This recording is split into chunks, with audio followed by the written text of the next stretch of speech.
حضرت عبداللہ ابن عباس رضی اللہ تعالیٰ عنہ نبی اکرم صلی اللہ علیہ وسلم کے حوالے سے آپ کے پروردگار کے بارے میں یہ بات نقل کرتے ہیں کہ اللہ تعالیٰ نے نیکیاں اور برائیاں متعین کر دی ہیں اور پھر انہیں بیان کر دیا ہے۔ جو شخص کسی نیکی کا ارادہ کرے اور اس پر عمل نہ کرے تو اللہ تعالیٰ اپنی بارگاہ میں اس کو ایک مکمل نیکی کے طور پر نوٹ کرے گا، اور اگر کوئی شخص نیکی کا ارادہ کر کے اس پر عمل کر لے تو اللہ تعالیٰ اس کو اپنی بارگاہ میں 10 گنا سے لے کر 700 گنا تک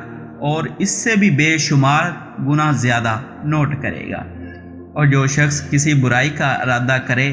اور اس پر عمل نہ کرے تو اللہ تعالیٰ اسے ایک مکمل نیکی کے طور پر نوٹ کرے گا۔ اگر وہ برائی کا ارادہ کرنے کے بعد اس پر عمل کر لے تو اللہ تعالیٰ اس کو ایک برائی کے طور پر نوٹ کرے گا۔ ایک روایت میں یہ الفاظ زائد ہیں یا اسے مٹا دے گا، اور اللہ تعالیٰ کی نافرمانی کر کے وہی شخص ہلاکت کا شکار ہوگا جو حقیقی طور پر ہلاکت کا شکار ہونے والا ہو۔ ابو ہریرہ رضی اللہ تعالیٰ عنہ بیان کرتے ہیں، نبی اکرم صلی اللہ علیہ وسلم نے ارشاد فرمایا، اللہ تعالیٰ اعمال نوٹ کرنے والے فرشتوں سے فرماتا ہے، جب میرا کوئی بندہ برا عمل کرنے کا ارادہ کرے تو تم اسے نوٹ نہ کرنا جب تک وہ اس عمل کا مرتکب نہ ہو جاتا ہو۔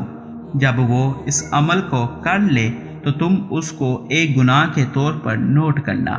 اور اگر وہ میری رضا کی خاطر اس گناہ کو ترک کر دیتا ہے تو تم اس بات کو نیکی کے طور پر نوٹ کر لینا۔ اگر وہ کسی نیک عمل کا ارادہ کرے اور اس کو نہ کر پائے تو اسے بھی ایک نیکی کے طور پر نوٹ کر لینا، اور اگر وہ اس نیکی کو کر لے تو تم اسے 10 گنا سے لے کر 700 گنا تک نوٹ کر لینا۔